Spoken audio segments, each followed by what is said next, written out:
Napadaan naman ito yung isang vlogger sa bahay ng mga nitibo dito sa bundok ng El Nido. Babasahin ko lang ha. May apelido ako na babasahin, number 13, no? Sir Banya. Yung apelido niya.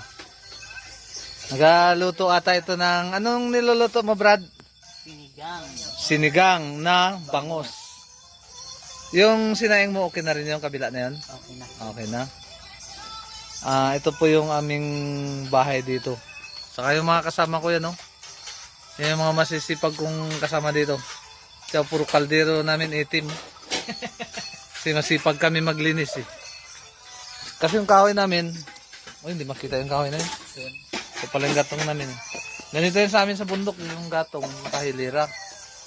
Kasi meron yung ano, mayroong palaman na iwi-iwi dun sa ilalim nagatago. Alupihan. Dito na rin yung mga damit namin, pinapausok-usukan namin kasi para madaling matuyo. Yan, mga ano ba, style dyan, tinapahang damit. Pampatuyo sa usok. O yan, yan yung buhay namin dito sa bundok. Antay lang na maluto ang ulam, kain na, tulog na. Siyempre walang inom kasi walang gin naman dito eh. Ganon kami, kababait.